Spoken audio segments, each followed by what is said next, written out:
So the election is done. The Prime Minister has taken oath, so have the ministers. Now it's time to hit the ground running, especially on the economy front. Next month, the new government will present its first budget. The one presented in the month of February was an interim budget for the period until the new government takes charge. So now this new government will present the budget, and expectations are high. The pivot from majority to a coalition government has not dampened the spirits of economists. They are still bullish about the Indian economy. Consider what India's chief economic advisor has said. His name is V. Anantha Nageshwaran. In his view, a coalition government will not slow down reforms. In fact, it could accelerate them. That's his view. Let me quote from his statement. This actually makes some of the difficult reforms more feasible incrementally because it opens up space for dialogue. India's Reserve Bank is also optimistic. On Friday, they raised the growth forecast from 7 to 7.2%. Now, for the past 3 years, the Indian economy has grown at 7% or above. So the overall trajectory has not changed. But there are clear challenges too. The biggest one is jobs. It was the most significant issue of this election, and the results show that the voters have clear expectations on this front.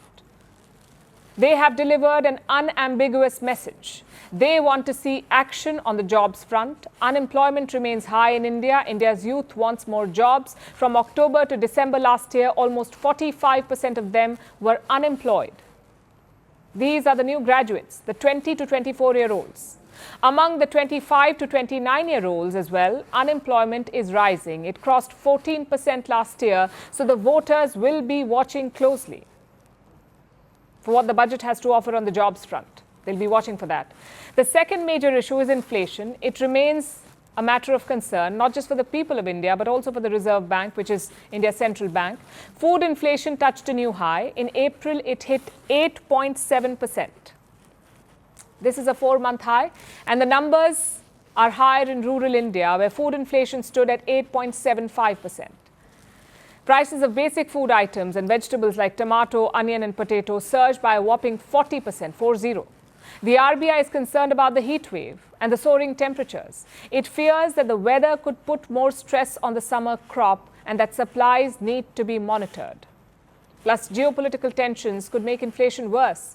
Consider what the RBI governor said last week. I'm quoting again. Global food prices have started inching up. Prices of industrial metals have registered double-digit growth in the current calendar year. These trends, if sustained, could accentuate the recent uptick in input cost conditions for firms. And this will have a trickle-down effect. If the prices for raw materials rise, manufacturers will start charging consumers more, and as a result, you'll end up paying more. So inflation remains a big worry. The government may need to wage a protracted battle against it. Those are the two domestic issues. Meanwhile, the world's eyes will be on the government's reform agenda to see if the compulsions of coalition politics impact the government's priorities. Prime Minister Modi said it won't. इस आशीर्वाद के लिए मैं सभी देशवासियों का ऋणी हूं। आज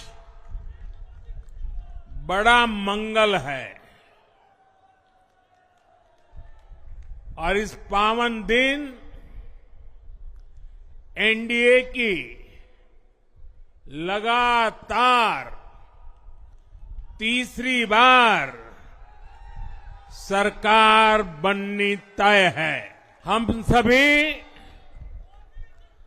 जनता जनार्दन के बहुत आभारी हैं।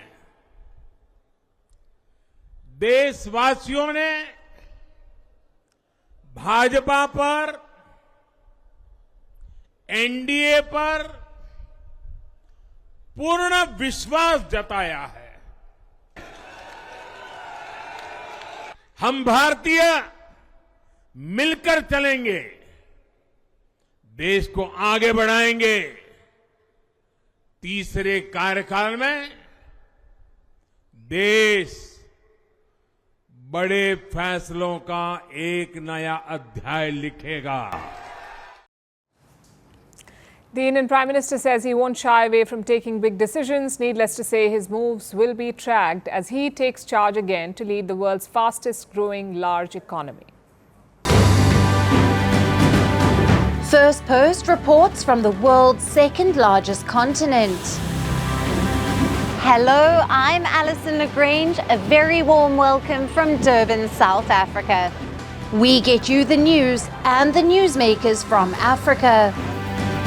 From elections to climate change to innovations and opportunities.